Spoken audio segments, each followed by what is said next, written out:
settlement. The villages have rural settlement where people are engaged mainly in an agriculture. Rural settlements गांव में देखने को मिलती है जहां पर लोग मोस्टली फार्मिंग करते हैं, एनिमल हस्बेंड्री जानवरों को पालते हैं, फॉरेस्ट्री जंगल से प्रोडक्ट कलेक्ट करते हैं एंड रिलेटेड क्राफ्ट और कुछ छोटे मोटे क्राफ्ट में इन्वॉल्व रहते हैं. The population is small. जो गांव की पॉपुलेशन होती है वो छोटी होती है, कम होती है. And the amenities are less. और जो गांव में सुख सुविधाएं होती हैं वो भी शहरों के मुकाबले कम होती हैं. Villagers build their houses either in isolated dwelling और इन कॉम्पैक्ट सेटलमेंट. अब ये आइसोलेटेड ड्वेलिंग और कॉम्पैक्ट सेटलमेंट क्या होती है उसके बारे में पढ़ते हैं. मोस्टली जो गांव में जो घर होते हैं वो आइसोलेटेड ड्वेलिंग में होते हैं या फिर कॉम्पैक्ट सेटलमेंट में होते हैं. आइसोलेटेड ड्वेलिंग और scattered settlements are mostly found in hilly areas. अगर आप कभी पहाड़ों में गए हो तो आपने वहाँ पर इस तरह की सेटलमेंट देखी होगी, क्योंकि पहाड़ी इलाकों में घर पास पास नहीं बनाए जाते. तो पहाड़ी इलाकों में कैसे होते घर, कुछ घर जो है कुछ घर इधर होते हैं, कुछ घर दूसरी तरफ होते हैं, मतलब दूर होते हैं, मतलब बहुत पास पास नज़दीक नज़दीक घर नहीं होते, दूर दूर होते हैं. इन थिक फॉरेस्ट और in the region with extreme climatic condition. घने जंगलों में या जहाँ पर क्लाइमेटिक कंडीशन बहुत एक्सट्रीम होती है, बहुत ठंड होती है, बहुत गर्मी होती है, वहाँ पर भी जो लोग कम रहते हैं, तो ऐसे इलाकों में आइसोलेटेड ड्वेलिंग यानी कि जो घर होते हैं वो काफ़ी दूर दूर बने होते हैं. दूसरी तरफ compact settlement are closely build dwelling. Compact settlement वो होती है जहाँ पे घर बहुत पास पास बने होते हैं. Where flat. अब ये कहाँ पर पाई जाती है कॉम्पैक्ट सेटलमेंट? कॉम्पैक्ट सेटलमेंट वहाँ पाई जाती है जहाँ पर फ्लैट ज़मीन होती है, बहुत उपजाऊ ज़मीन होती है और सामान को आसानी से, जो गुड्स हैं उनकी एक्सेसिबिलिटी और अवेलेबिलिटी आसानी से होती है. The houses built here are thick walled houses. जो घर यहाँ पर पाए जाते हैं उन घरों की जो दीवारें वो काफ़ी मोटी होती हैं. Often having thatch roof. छत में ये लोग जो है घास फूस का इस्तेमाल करके छत बनाते हैं.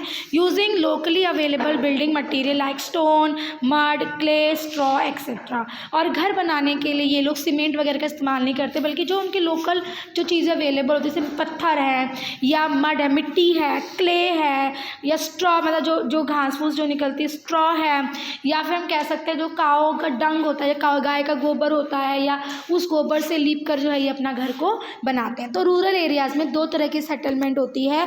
आइसोलेटेड ड्वेलिंग यानी कि स्कैटर्ड सेटलमेंट जिसमें घर काफ़ी दूर दूर बने होते हैं, और दूसरी जो आइसोलेटेड ड्वेलिंग होती है वो पहाड़ी इलाकों में या जंगली इलाकों में या ऐसे इलाकों में जहाँ पे ठंड या गर्मी बहुत ज़्यादा पड़ती है वहाँ पर देखने को मिलते हैं.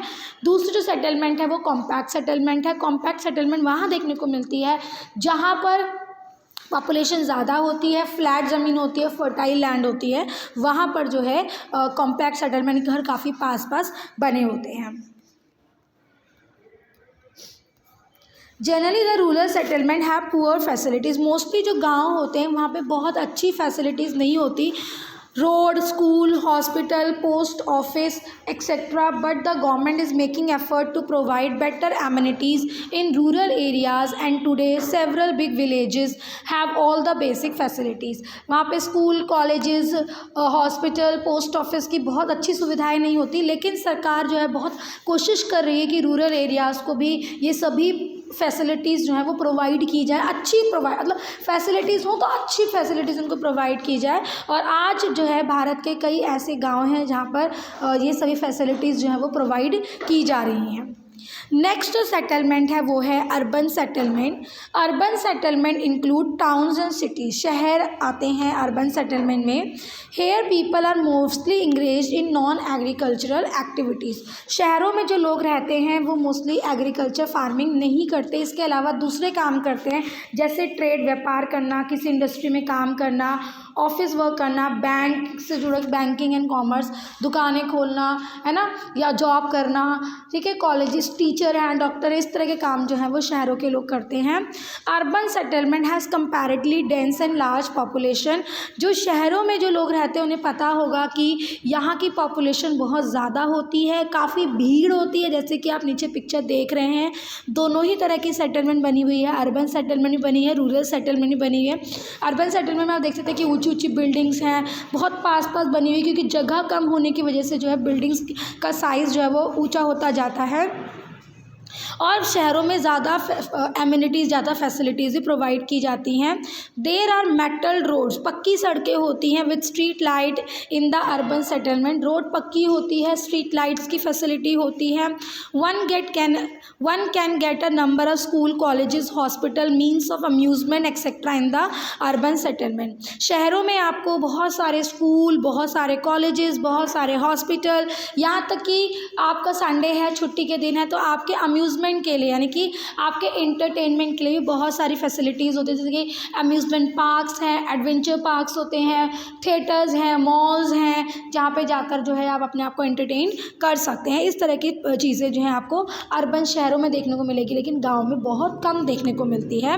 Both rural and urban settlements are dependent on each other, लेकिन हमें इस बात का ध्यान रखना चाहिए कि अर्बन सेटलमेंट और रूरल सेटलमेंट एक दूसरे से जुड़ी हुई हैं।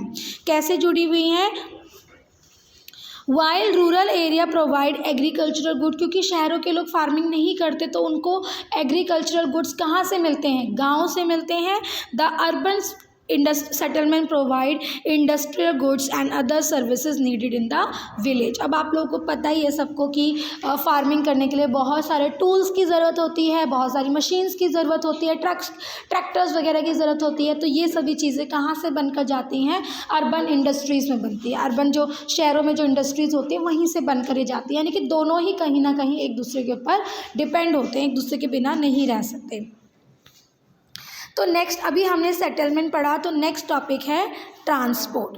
While growing population and increase number of rural and urban settlements, the need for carrying goods and person from one place to another also grow. जैसे जैसे भारत की पॉपुलेशन बढ़ती जा रही है और जैसे जैसे रूरल और अर्बन सेटलमेंट्स बढ़ती जा रही हैं, उसी तरह से चीज़ों को, गुड्स को, सामान को, लोगों को एक जगह से दूसरी जगह ले जाने की भी ज़रूरत बढ़ती है। गांव के लोग शहरों में काम करने के लिए आते हैं, गांव से अनाज शहरों में आता है ना। कैसे आएगा वो अनाज? उसके लिए ट्रांसपोर्ट की ज़रूरत पड़ेगी। शहरों से चीज़ें गांव की तरफ जाती हैं, उसके लिए ट्रांसपोर्ट की ज़रूरत पड़ती है।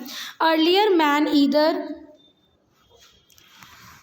ट्रैवल ऑन फुट और use animal to transport things from place to another. जो अर्ली मैन था वो या तो पैदल जाता था या फिर वो एनिमल्स का सहारा लेता था, एनिमल्स के ऊपर बैठ के जाता था एक जगह से दूसरी जगह जाने के लिए।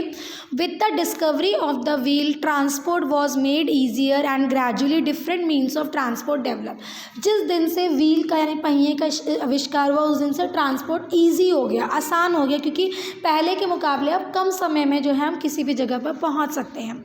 Today there are certain parts of world where animals like donkey, bullocks, camel and even llamas and yaks are used for traveling। आज भी दुनिया के कई हिस्से ऐसे हैं जहाँ पर रोड वगैरह या रोडवेज नहीं बन पाए हैं, तो वहाँ पे आज भी जानवरों का इस्तेमाल जो है ट्रांसपोर्टेशन के लिए किया जाता है। At the same time we have modern means like super fast train, और इसके अलावा हमारे पास आज सुपर फास्ट ट्रेन भी हैं, एरोप्लेन्स भी हैं, that have made travelling much faster, जिसकी वजह से ट्रैवलिंग जो है वो पहले के मुकाबले ज़्यादा तेज हो गई है।